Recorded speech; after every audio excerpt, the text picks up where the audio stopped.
I'm Vin. I'm Sori. If you would like to get your song reviewed, dear listener, there's a filthy capitalist option. As Sori says, 125 gets you straight to the head of the line. You don't have to be a part of the alliance. You don't have to be part of the group. Wait a minute. And the biggest thing is you don't have to wait. You hop, skip, and jump right in front of everybody. 125 gets you there. You do that 3 times, and then get mashed down to the $75 rate for perpetuity. Yes! Also, there is a band review option. So if you've got a band and you're trying to get your band some exposure, hit me up at villageXchange@gmail.com and I'll show you the details about how to pull that off. You can also jump on Patreon, and there is a option on the tiers to be able to get your band reviewed. Obviously, we can't lie to you, so we can't guarantee a positive review. Get what you get. It's just rubbish. Rubbish. Rubbish. That's British for garbage. My favorite is a community option. $1 at the gate gets you in at Patreon. You get to join an alliance. The alliance joins their points together, and that helps determine what songs that we do. The alliances hang out on Discord. Message me on Patreon to get the link. And they do all kinds of other cool things. They do Minecraft, Dungeons and Dragons. Yeah. It's really a community within the community. Anybody can go on the village, facebook.com/Vin and Sori. There's 160,000+ people on the channel. What's cool about the Discord is that it offers a real opportunity for community connection, friendship, that type of thing. And it's on Discord, so if you're not a Facebook person, it's for you. You start off at $1. Right. Plus you get exclusives. Sori and I are working on a song. So the first 15 seconds of that was on Patreon. Also, at $15 tier and above, when we actually debut the video, they're going to be there live with us. There you are, dear listener. Buy merch. All right, guys. Alex Cooper, Ballad, Dwight, Frye. Let's go.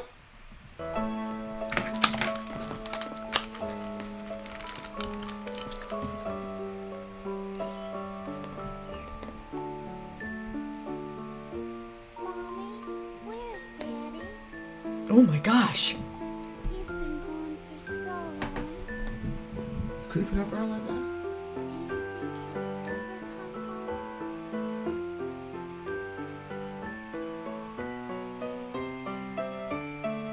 Ugh.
Shoot. That's what I thought.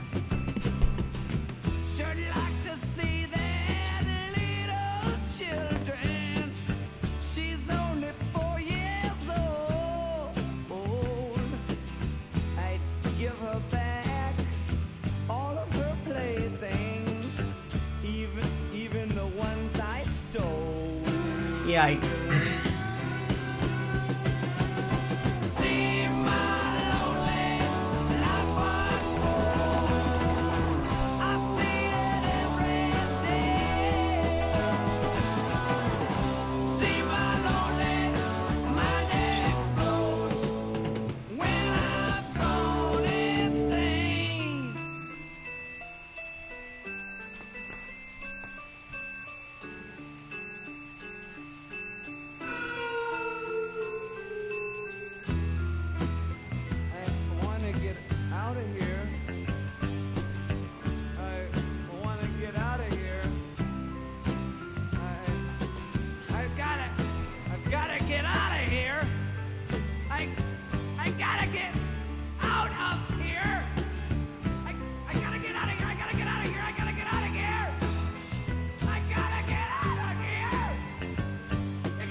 I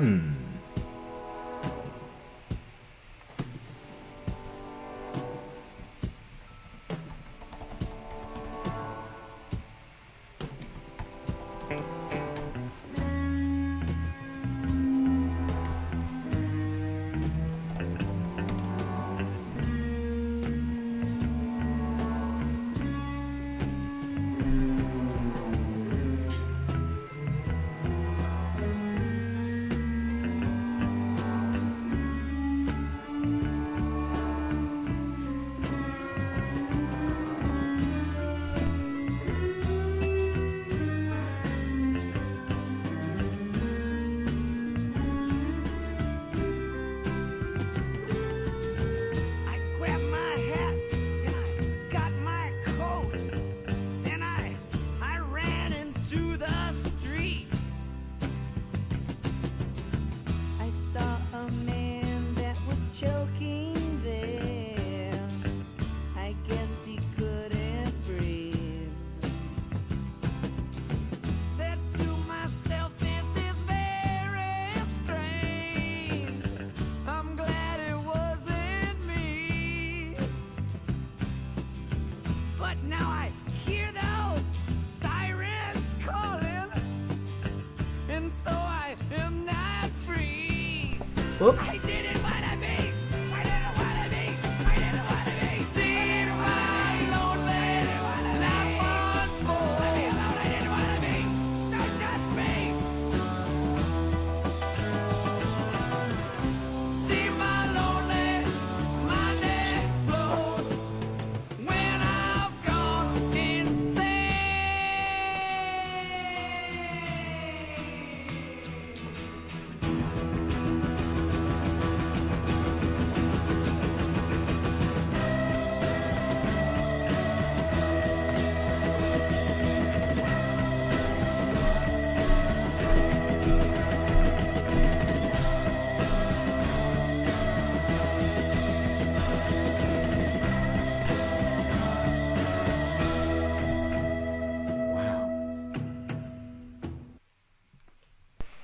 Wow. All right. So, can you read the little blurb thingamajiggy? Oh, yeah. That was Alice Cooper, The Ballad of Dwight Frye. So, Nick says the song's main character is named Dwight Frye, an actor Hollywood media dubbed the man with the 1,000-watt stare, who portrayed Rainfield, the lunatic slave of the titular vampire. Tutelar? What does tutelar mean? Like he's teaching and all that. Oh, He's like a basically vampire in the 1931 film Dracula, starring or titular. Titular vampire in the 1931 Dracula starring Bela Lugosi. Oh, he was in that one? Holy smoke. Okay, so this guy, yeah, like he was one of the guys, man, that like really inspired the that whole genre of acting. So he apparently had this famous stare. Well, you saw it multiple times in that. Yeah. Like that's not even a good picture, the one you just picked. Like some of the ones that he did in that video that we just played, they had a really creepy sort of like it's unsettling. Well, it's unsettling okay. It's unsettling because it looks like, how can you be so good at doing that unless you really are unless crazy? There's something really wrong with you. Yeah. Yeah. You know? Yeah. On November 7th, 1943, he died of a heart attack at age 44 while traveling by bus in Hollywood. A few days before he was scheduled to begin filming the biopic Wilson, he interred in Glendale's Forest Lawn Memorial Cemetery in Glendale. That's why people should have their own planes. What? Why people should have their own planes? What do you mean? Because he wouldn't have been on a bus. He wouldn't have that heart attack. He wouldn't have had a heart attack if he was in the air? Right, because being on the bus is stressful. Okay. I'm kidding, babe. I just want to know what you'd say. You weirdo. You didn't want to disagree with me over this? No, I do not want to disagree with you on that. Anyway. Okay, I'm pulling up the lyrics again. Good. Yeah, this was... Do that. Dumb okay, butt. well, the beginning of the thing, I was like, oh my gosh, like this man murdered the woman and now he's like crawling over to her. I'm like, crawling over to her body, and it was pretty alarming. Yeah, But he's then acting I all realized it was clips from different movies, I guess, that he was in. So, but it was a little like the topic here was kind of like I never want to be separated from my kids. Like, I don't mind a little vacation, but to go for weeks to be like locked up in a white vest and stuff like that's very stressful to me. Like what he's talking about in this. Yeah. But I think that, well, I was going to say, because I don't know, you might be able to, give me more information on the subject, but I was thinking, well, maybe if you're that stressed out about being locked up, you're not the type of person that needs to be locked up. And no, then, it doesn't work like that. yeah, well, I figured. That's not how it works. I figured because then he started screaming, "I gotta get out of here! I gotta get out!" And then it got like all crazy, and I was like, "Okay, no, I guess that's wrong too." Yeah, that's not how it is. Because the thing is, I kind of thought maybe people that were in there didn't care if they were in there. the thing is, no, that's not true. They care. They care bunches. But the thing is about like when you're in those institutions, and I was in one for quite some time. It was really cool too that Brandon Marshall, who just recently started talking about, he spent while he was in the NFL, he spent 3 months in a mental. He had it wasn't bipolar, it was borderline. He had borderline personality disorder, and he's highly functional. But Really, yeah. Does he Brandon, is he married? Oh yeah. Wow. Yeah. You should listen to his wife talk about it. It's a crazy story, but yeah, they definitely. I mean, the entire reason they're in a straitjacket is because they're doing all types of shit, and so people want to constrict them. So they're already in an agitated state. I assume that that's something of the past, like that's something from the 30s or something, because they didn't. My mom used to work in mental health. She'd phase in and out of mental health as well, and she talked about the quiet room. So there's a room and she was dealing with teenagers and young adults, and if people were just spinning out and just losing it, they'd put them in the quiet room. I didn't know what the quiet room was until it's time for me to go to the hospital, and I didn't even do anything. I didn't say anything. I didn't threaten anybody. They just were commanding me to do X, Y, and Z, and you know how I am. I was like, man, fuck you, I ain't doing that shit. So they were like, you want to go to the quiet room? I was like, bitch, I don't give a fuck, blah, blah, blah. So they sent me in this room. It's just basically, you know that room we have in the gym with the mat on the ground? Mm-hmm. It's basically like that, and the mats are also on the wall. Mm-hmm. So like if you're bouncing off the walls, nothing had happened to you. They gave me a book, and I just sat in the corner and read. Mm-hmm. And then my mom came to pick me up because they were like, oh, we're kicking your son out. He's I'm surprised they gave you a book. He's uncooperative. My mom went to pick me up. He's uncooperative. And holy smokes, you should have heard what she was saying to those folks, because you put my boy. And I was the whole time I was thinking to myself, yeah, but you were putting these folks in here too, Mom. You were always talking about the quiet room. You know what I'm saying? So I'm yeah, but that was somebody else's kid. Yeah. But see, the thing about my mom would bring these kids to our house. Yeah. Like. That happened on multiple occasions. Oh my gosh. Where she would just hear and the story would just completely crush her, and she couldn't do it. Yeah, but babe, you're like that. And so some of these kids that end up in our house. One of them ended up in our house for a year. Oh my gosh. Rent free. No, that's crazy. So like. And she had all those kids? Yeah, but you know how my mom was, man. She just had a really hard time with leaving those kids over there. Mm-hmm. So I feel like my mom, like, if she did put somebody in the quiet room, you know what I'm saying? Like, they probably were really a danger. You know what I'm saying? Yeah. Because it wasn't that she was inconvenienced by their. No. Like, the worse they were, the more my mother was drawn to. That's how she was. Because that's how she was. So, like, you know, she. Yeah. She was pretty crazy. As far as, like, that goes. You know what I'm saying? Mm-hmm. Like, so yeah, that part was insane, because I'm like imagining myself in that situation. Like, that's crazy to me. Again, like we talked about this yesterday with, like, you know, solitary confinement and shit in prison. Like, I can't believe that's legal. No. I hope that we're no longer doing that. I hope that that's illegal now. You know, I hope it's just solitary? The quiet room. No, the whole straight check. Oh, God. I hope so, too. You know, I think now you have, you know, we've got meds and all. And, you know, I was losing it in the car, and my mom gave me, like, half of I don't know what, I'm pretty sure it's probably Xanax or something. And it, like, I was out. Like, not out like asleep. I was just completely calm after that. And I'm surprised you let her put it in your mouth. Whoa. Well, now that I look back at it, she was terrified. Now that I look back at it. Because I was 17 years old. You know, I was kind of coming into my man body a little bit. And I was really... So she was it was just her in the car. But she matched, and I was like freaking out, bouncing out. She matched my aggression with aggression of her own. She grabbed me and she just said, shut the fuck up and relax and take this. And so I was like, ah! And then she just went. Oh, okay. And it hit me in like 2 seconds. I was like, holy shit. And I like pretty much, she was talking to me in the drive or whatever, but I really didn't have anything to say. You know what I'm saying? Like, I was just like out. But, yeah, man, it was a pretty crazy situation. So shout out to my mom though. He's in this situation. I thought it was interesting. I wonder if there is a lot of connection between loneliness and mental illness. Oh, yeah. Most goes hand in hand, probably. For sure.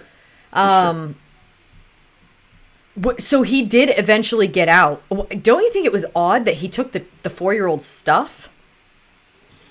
I think there's a couple things in here that are kind of like off a little bit. Yeah, and I feel like surely like to see that little children. Yeah, instead of that exactly. little child. The conjugation of the Yeah.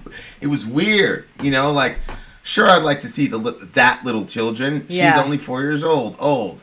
I'd give her back Yeah. all the playthings, even the one I stole. Like, what are you talking about, bro? Nobody even brought up any little children. But like, so he's like.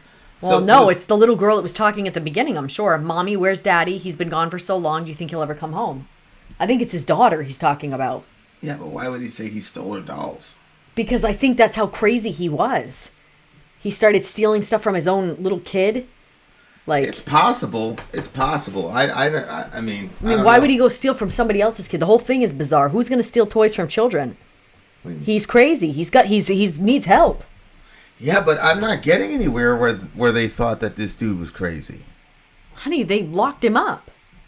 Did they? I'm not. What I'm saying is I'm not seeing it on Wikipedia. Maybe he said I was gone for. Well, I'm talking about the song. Maybe they're talking about like all the roles he played. Maybe like everything is just like a role that he played or whatever.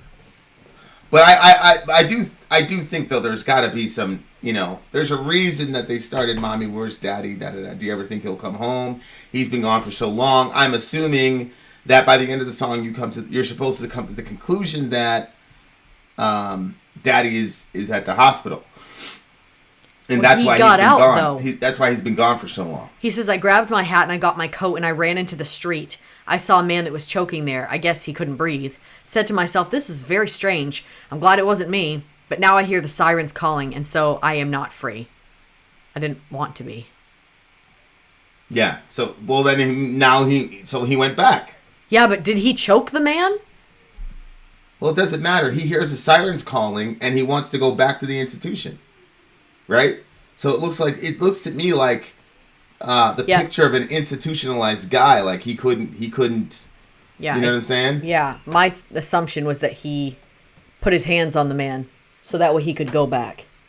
Well, Second he got out, he ran out and choked that's somebody. why the girl is asking. Yeah, it's been so long. When's Daddy going to come back? Because to him, it's only been a couple weeks. I was gone for 14 days. Right. I might have been gone for more. Held up in the intensive care ward, lying on the floor. I was gone for all those days. But I was not alone. I made friends with a lot of people in the danger zone. Have you ever heard danger zone? I've never heard any place where we were being referred to as the danger zone. Unless he's calling it the danger zone because socially it's the danger zone, you know? Right. Because if somebody would have told me 20 years ago that I was going to be married to somebody that went into a mental hospital, I would have said, no, I'm not doing that. Really? Oh, absolutely. Wow, that's deep. And literally, if it wasn't you, I would not have. How come? That would have been really scary to me. I can see that. And then you don't know if all of a sudden it's going to flip again. You know what I mean? Like, what do you mean? Well, I don't know what it's like to be in a mental hospital. And so I don't know what that entails. Like, That's what true. does somebody all of a sudden hit a breaking point and then they should be back in the mental hospital, or you know, will they flip? How far will they flip? I mean, like, what is No, the it's degree valid. of this mental illness? That's a valid concern. That's Your a valid children concern. are going to inherit the genes of their parents. There's a lot of things to think about. But literally, if it was anybody else, I wouldn't have done it. Only you. That's it. Only you. I understand that. That's interesting because. That's Because very what? interesting. We'll talk offline. I think I lost some weight there. That does happen though. I lost hella weight. The food must be so disgusting too. They had a nutritionist. Hospital food is so gross. I had. I mean, Whenever I, honest I to had goodness, chicken. I had chicken and potato, and it was decent. you wouldn't think so now. Remember they served you Compared that to- at the hospital compared to when all those. had the baby? No, it wasn't like that. It was like it's done pretty good. I could not believe the food that they feed you at the hospital. I'm like, I cannot believe these people are giving me this slop after I just delivered a child. Yeah, I And don't then know. You ordered me food from Longhorn. Yeah, I don't. Vinny with the hookup. But honestly though, we had a nutritionist because they were kind of like progressive a little bit actually. Basically, you know, we don't need to all just pump you full of drugs. There are other things. You've got a bad sleep pattern, you've bad eating habits, Yeah, and so the yeah. nutritionists would come like once a month and give us a little breakdown of like, this will help with your mental health. So I really think they were trying to say it's not just about drugs; Yeah. it's a way of life Yeah. that you guys have created from your mental illness, and you got to find ways to, you know, overcome that. So I thought they did a good job with it. You know what I'm saying? Like having the nutritionist come talk to her. You know, and she was basically started saying like, okay, I want to ask you what you've been eating or whatever. And I said you're not gonna be happy. with the Pepsi and results. Rice Krispie treats. I was Rice Krispie treats. It was, you know, 4 gallons of soda a day. You know, it's just It's a ridiculous. babe. Yeah, you could tell the woman she was terrified. You know what I'm saying? Yeah. So you know, those are all you know the kind of the things that we went through at the time, and it was a fun time. But yeah, I mean, he just when you're so alone, like it's just God. that's always one of the big markers for me when a person like is alone. Make sure that they're alone. Like I'm not talking about I don't want to hang out with this group or I'm switching groups with it. I'm talking about the person purposely makes themselves alone and lonely. That's not a good sign Yeah. when that happens. So Yeah. inshallah, people can holy smokes. Guillotines, gallows, straitjackets. Alice Cooper did it all in live shows. Wow. That's crazy. Yeah, but there's got to be I mean, that's shocking in and of itself, but there's got to be a different feel between like I'm putting myself in this situation and it's outside of your control. See, that's the thing for me that I don't want it to be outside. Okay, somebody said, "Hey, sorry, let's tie you up in this straitjacket and take a picture for an album cover." I probably would do it. But I'm not only if you were there. If you weren't there, I would not do it. Because I don't trust people to let me out when I say, "Get me the fuck out of this." Like, Yeah. snap the picture and I'm getting out. I do not want to be in this situation. I do not like the trapped feeling, and I never have and never will. So, Well, that's kind of one of the things but I to told be one of the outside of your guys. control? I told one of the guys who was working there. I was like, I feel like some of the people that work here are creating more mental illnesses than they're solving. Yes. But I don't want to throw every one of those folks under the bus Right. because a lot of them are really good people and dedicated and whatever, and that's a very hard job. But it just seemed that way. What'd you Yeah. give it? Oh, jeez. Go first. Self-enforced loneliness is a sign of depression, but a lot of Alex's stuff is just props for his show. Yeah, I would agree with that. You know, self-enforced loneliness is definitely a sign of depression for sure. Oh, for sure. Would you give it? I said for you to go.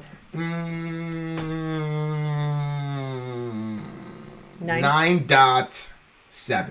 Oh, 9.2. Why 9.2? Can't see that. Well, I liked it, but what do you want? This? Snickers bar, yeah. This is what was given to me, and I was saving it, but I shall give it to you. I'll gift it to you. Here you go, husband. Who gave it to you? Johan. Did he? Mm-hmm. He's such a nice boy. Huh? He really is. He really is. Yeah. I 9.2 for me. How come? I mean, I don't know. I think that if I was in that situation, or I had been and I had just got out or whatever, like songs like this would be kind of meaningful to me because it would be like, okay, there's other people that understand this, especially if, you know, if it fit how I felt, you know. Mm-hmm. And there's a certain amount of, I guess, comfort in knowing that other people are lonely too, I think.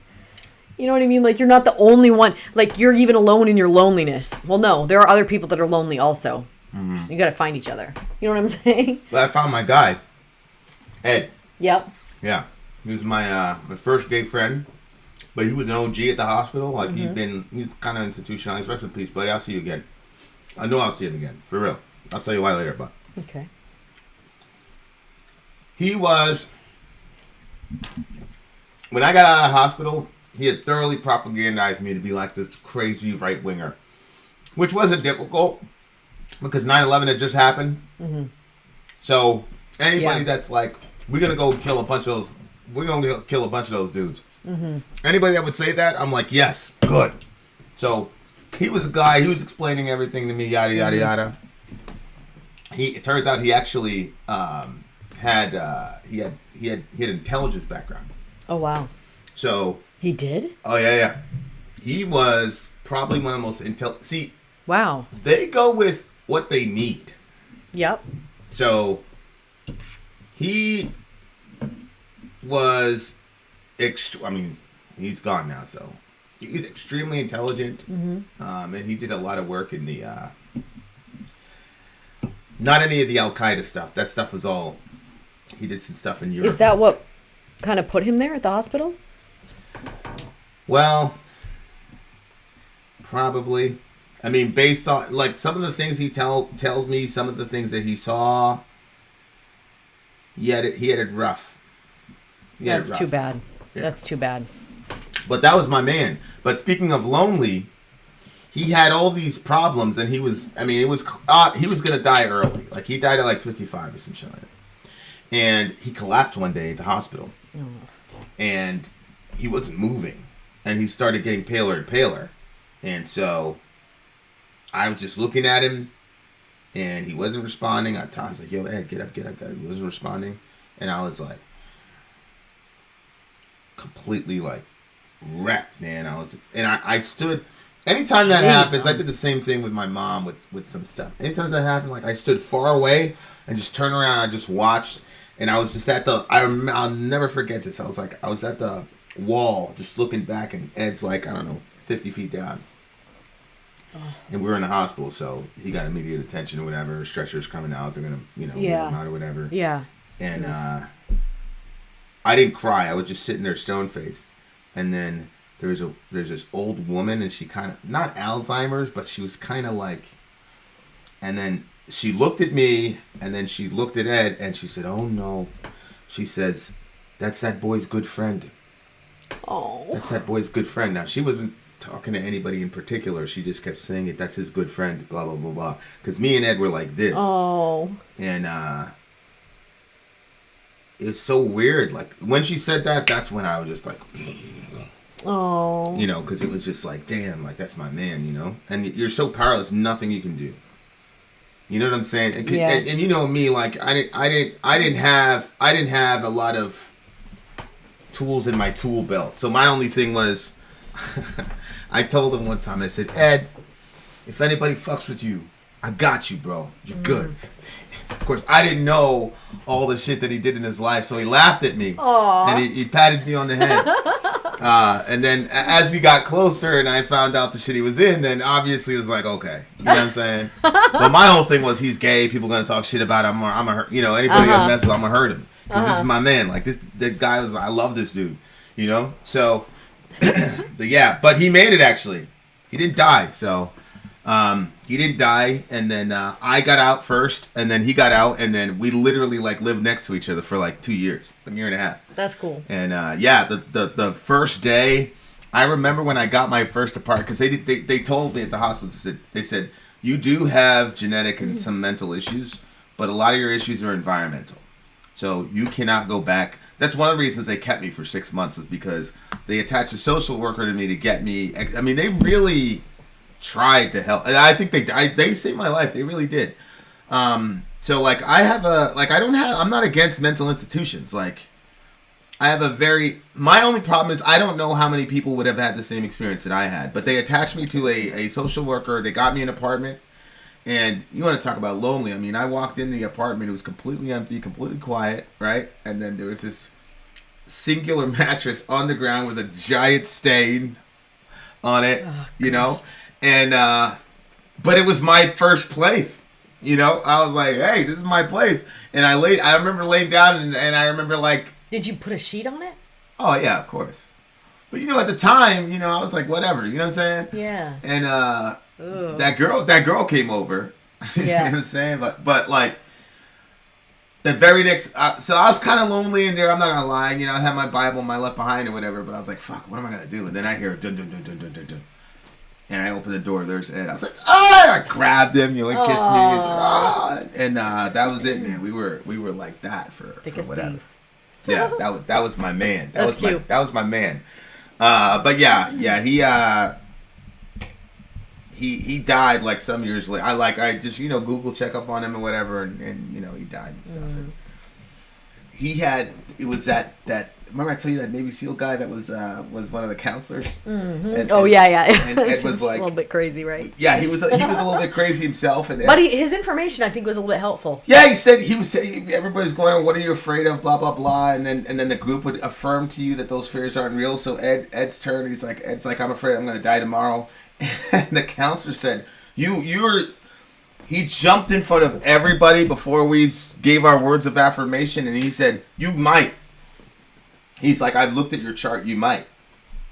And I was just like, what the fuck? Because we're all going around, I'm afraid nobody's going to love me, I'm afraid that, oh, you are lovable, blah, blah, blah, Yeah. we love you and we see you, oh, you're not invisible, da, da, da. Yeah. I don't know, you know, but it got to Ed, and Ed's like, I'm afraid I'm going to die tomorrow. And dude's like, yeah, you probably, I've seen your chart, it's very, very possible you could die tomorrow. He's like, okay, so now what? What are you going to do? And it was such a crazy moment, man, but I don't know, like... Did they boot him out after that, or did they let that guy stay on? Oh, no, everybody... There would have been a fucking mutiny if they would have got that guy out of there. He was the only one that didn't treat us like we were patients. Yeah. Well, And that sort of answer... Now, I don't think, like, only having people like that is good. But you got to have one in there. Yeah. In my opinion, you got to have a Dr. Petzel. Dr. Petzel kind of took care of me. Like, she was my this And then you had this other doctor named Andrew something, and that guy was an absolute horrible.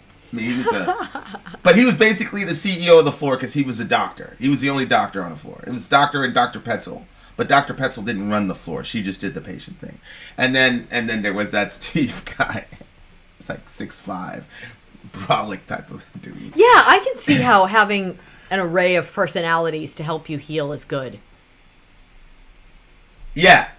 So bro, I caught up on my sleep, bro. I'm good. Yeah. So he.